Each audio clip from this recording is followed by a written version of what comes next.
Hello everyone and welcome back to Very Cold Lasagna, your filthy casual place for all the filthy casual takes on the world of sports.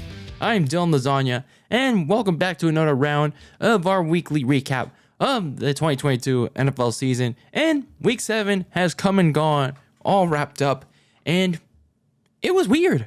It was really weird this week. Yeah, it was still very poopified. It was still a poop slate. But then again, it's still very weird. It was a very weird bag of results. So that being said, let's talk about it. Let's talk about these games that happened this past weekend. So as a reminder, bye weeks commenced this past weekend as well. Of course, all the top teams were on bye with the exception of one, that being the LA Rams at 3-3. So those top teams include the Buffalo Bills, the Minnesota Vikings, and the Philadelphia Eagles, all at 5-1. So let's talk about all these games that happened, starting off with Thursday Night Football only on Amazon Prime Video, as the Arizona Cardinals beat the New Orleans Saints 42-34 after back-to-back pick sixes in the first half, before Arizona had to hold off a late comeback from New Orleans in the final couple of minutes. But Arizona gets the win on Thursday Night Football only for $15 a month on Amazon Prime Video. Going into the Sunday slate of games, starting with the early morning portion, the Baltimore Ravens beat the Cleveland Browns 23-20, where they had yet another 10-point lead, but the Browns managed to cut it down to 3 and threatened an overtime period, yet another overtime period, but the Browns kicker, Cade York, bounced the tying kick. He missed it at the 2-minute warning, and the Ravens, I guess, they got bailed out and learned not how to fuck up a lead. So the Ravens held on to beat the Browns 23-20. The Carolina Panthers with the upset of the week, as they managed to keep Tom Brady and the Bucs in check, as they were out of sync all day long, like worse than last week. And the Panthers broke it open in the second half with the dose of Chuba Hubbard, Deontay Foreman, and PJ Walker, as Carolina notches a big upset over the Tampa Bay Bucs 21-3. Like, literally, who saw that coming after they traded away Christian McCaffrey? Like, goddamn. Holy shit.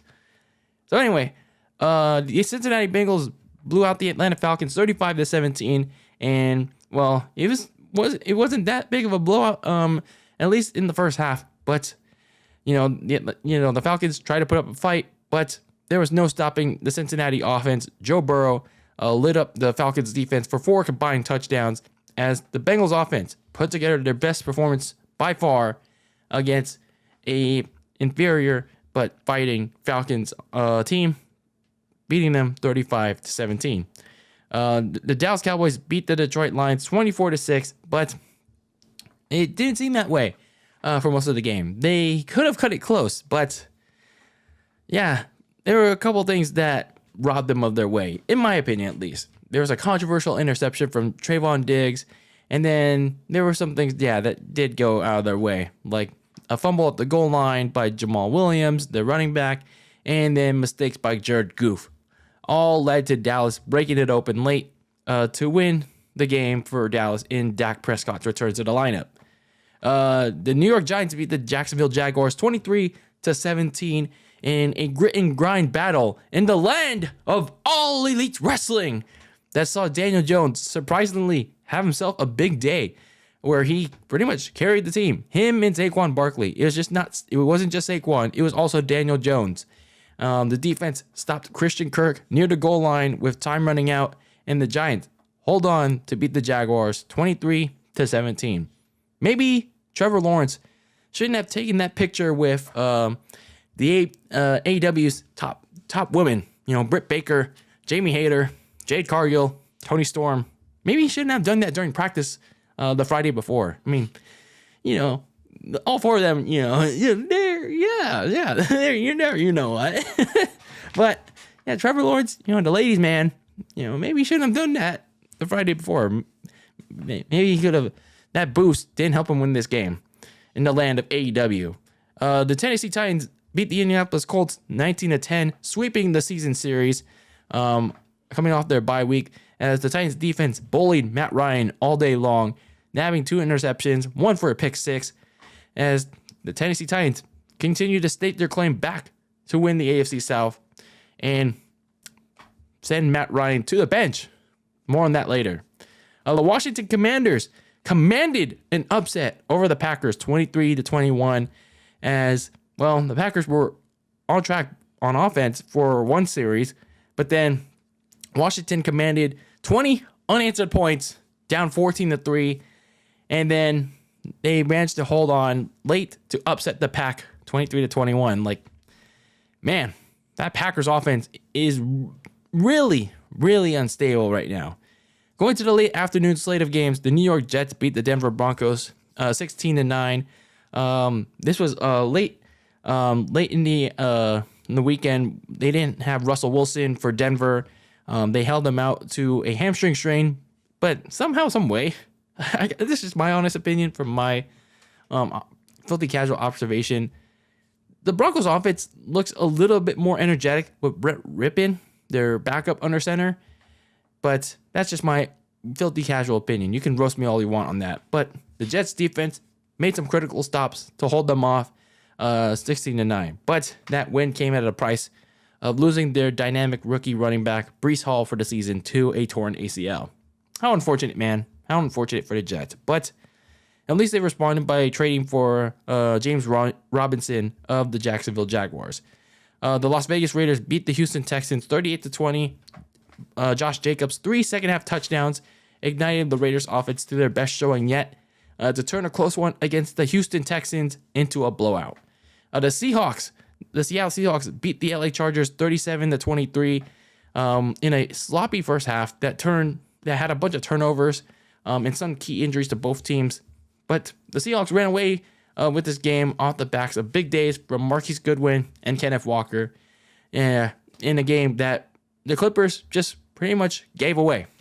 So the Seahawks somehow now in first place of the NFC West, and we're going to talk about it in this next game because of that. The Kansas City Chiefs blew out my San Francisco 49ers. They smashed them. They humiliated them 44-23 because Patrick Mahomes and that KC offense buried the supposedly really good 49ers defense as they took advantage of a less than 100% very bad defensive effort from my 49ers. An all-around bad team effort as Kansas City made the 49ers their bitch, 44-23. Then in the Sunday Night Football game, the Miami Dolphins beat the Pittsburgh Steelers 16-10. Tua Tagovailoa made his return to the lineup after missing a couple of games due to those back-to-back concussions. And yeah, it was a pretty boring game, but hey, the important thing is Tua is back, slowly making his way into football condition again. So that was important. And it was a scoreless second half. And yeah, the Steelers tried to make a rally in the fourth, but the Dolphins got 2 big interceptions to stop that comeback from happening as they held on to win 16-10.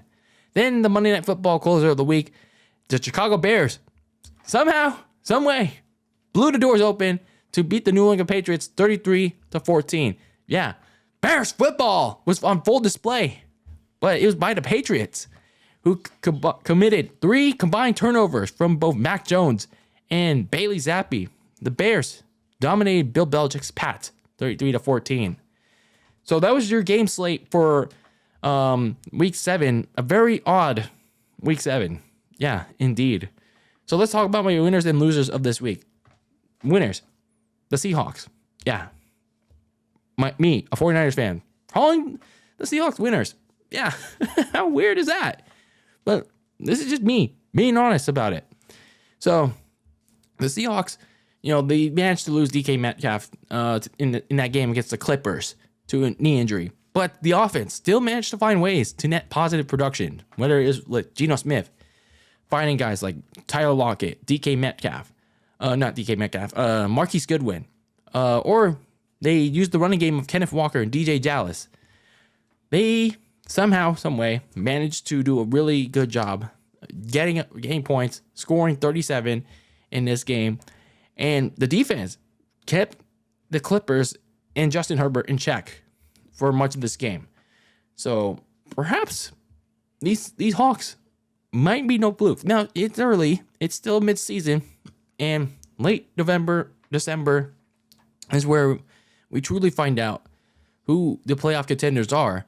But, hey, it still is a really, really weird sign for the rest of the NFC West. And an unfortunate reality for certain Niners fans. And because Seattle's in first place in a division where nobody expected them to be in that spot in the first place. The Kansas City Chiefs, in that game against San Francisco where they were coming in, losing to the Buffalo Bills, and they reminded everyone why they cannot be contained no matter how many pieces or big pieces they lose. In that case was Tyreek Hill. And yes, it came at the expense of my 49ers, Patrick Mahomes, and the entire Chiefs offense exposed a defense for what it was. At least for now. Frauds. Now, sure, the Bills are still there as well in the AFC, but the Chiefs still remain the king of kings in the NFL. Sunday was a reminder of how dangerous they can really be with Patrick Mahomes, Travis Kelce, and that KC offense spreading the ball around when it matters most. So, yeah. The Cincinnati Bengals, they got 2 good straight performances by Joe Burrow in the offense. The Saints, a little shaky. And the Falcons, yeah, we know what they are. They're both pretty mid, but hey, this is exactly what the Bengals needed. They needed to light it up against 2 mid teams going into some harder competition later in the year. And there were glimpses of last year's team with the aggressiveness downfield against weak secondaries. So, yeah, the upcoming competition still is endearing for Cincinnati. But hey, this is what they need to boost their confidence. So, whatever they need to up their game in a tight AFC North race against the Ravens. And now for the losers, the Tampa Bay Bucks. Like, what the hell was this, man? Like, it's one thing you lose to the Pittsburgh Steelers and the MVP, the Nickelodeon valuable player, Mitch Trubisky. And yeah, they managed to come back in that game. But they couldn't get the ball back. But then they didn't even get close with the Carolina Panthers, who are clearly tanking for that number 1 overall pick, even though they kind of hurt their chances there. But the Bucks just look completely lost. Mike Evans gagged a wide-open touchdown drive in the opening possession. Everyone else throughout the rest of the game was dropping balls like they ate so much Butterfinger. The offensive line couldn't provide running room for Leonard Fournette. They couldn't provide pass protection for Brady, so he was rushing his throws. And he also overthrew his receivers, by the way. And then the defense just collapsed in the second half. They were allowing P.J. Walker he made him look like God. They made him look like God. They let him run him over. Like, man, what is going on with this team? Really, what is going on with this team? It's not looking good. So, again, just like with a lot of other teams, it's still a lot of half of the season to go. But perhaps Brady made a really bad decision to unretire. Perhaps he's regretting it a bit because there doesn't seem to be a quick fix for this Bucs team. Not even a trade can fix a certain spot that for this Bucs, even in a crappy NFC or let alone a crappy NFC South. The New England Patriots. Now, the reason why I have the Patriots in this losers list for the week is not because they got their asses kicked by Bears football of all teams, but it's because of what they did. It's what Bill Belichick did. It's how he handled the quarterback's position this past Monday.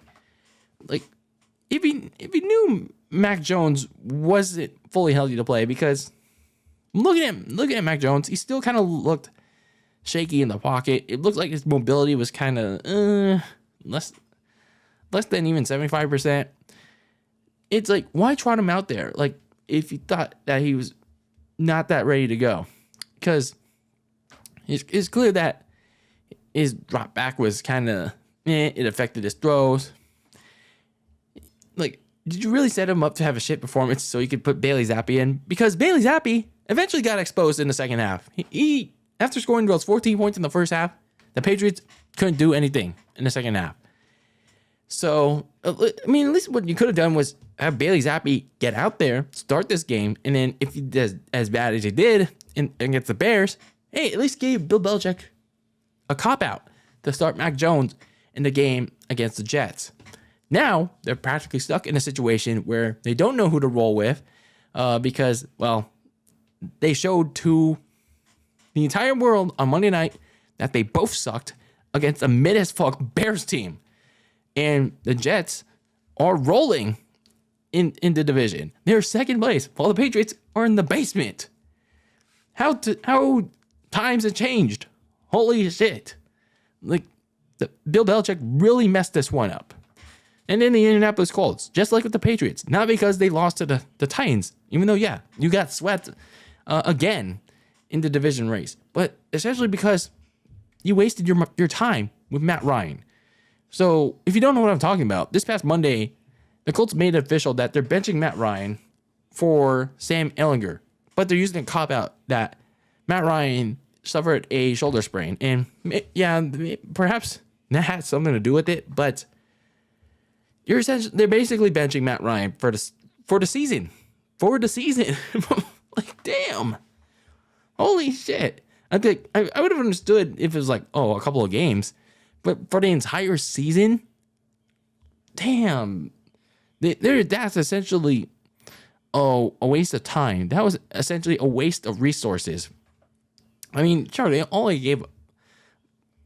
gave up was like a third round pick, but still, those draft picks are valuable. But I mean, not to certain teams like my 49ers, the Rams. Like draft picks are apparently not valuable to some teams, but other teams, they are. So now you just wasted another quarterback. That's another quarterback in the toilet for Indy.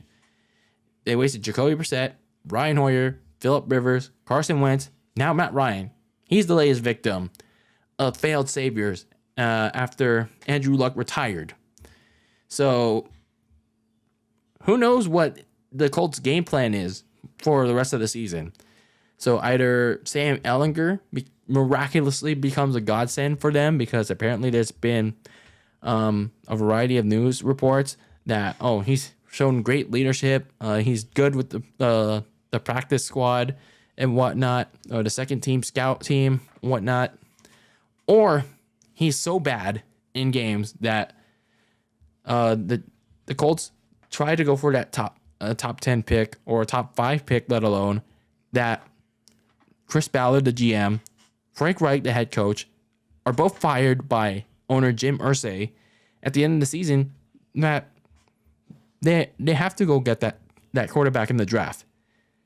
Yeah, good luck with that one, Indy. Good luck with that one. So now I want to talk about my hurry up game for this week, and I want to talk about how weird this season has been so far. And yeah, it's only week 7. We haven't even reached week 8 yet, let alone week 9, which is the true halfway point in the season. But I just want to talk about how this season so far has been a stark contrast to the last few years of the NFL. And I guess I say week 7, just like last year's week 7, was like a voodoo.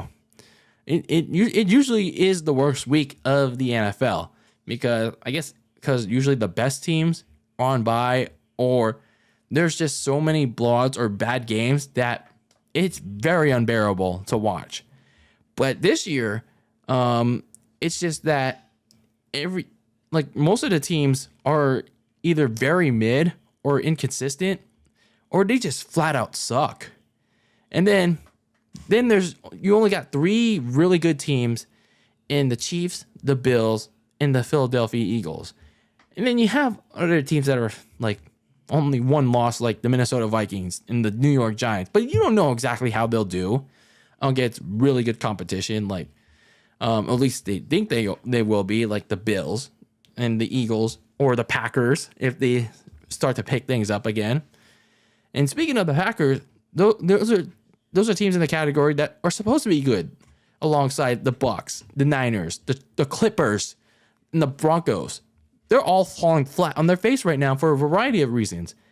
Like Aaron Rodgers and Tom Brady are playing really bad football right now, and their respective offenses are sucking donkey dick. And then you got teams like the Giants, the Jets, the Eagles, the Vikings, and even the Seahawks. They're all succeeding while they were projected to suck dog dookie water this season. So my point being is, while there's still a whole half of the season left to go, and some of these teams have a late bye week as late as week 14, a lot of these teams have a lot of soul searching to do right now, because they just look very bad right now, especially on the NFC side of things. So we'll see what happens these next couple of weeks as we reach the midway point in the season, because, man, it just feels so weird. It's like we're in the multiverse of the NFL.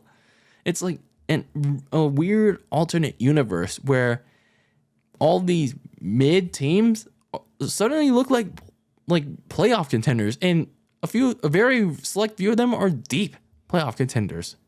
And who knows? Maybe they will be by mid-December, but we'll see. So anyway, this was my recap, my Week 7 recap of the 2022 NFL season. And let me know your thoughts on what you thought of these games, how your team is doing, and what about the other teams in the league? Let me know your thoughts about that too. So anyway, this is DylanLasagna of Very Cold Lasagna signing out. And until next time, keep those filthy casual takes in those very cold lasagnas, very cold in the fridge. And until next time, peace out.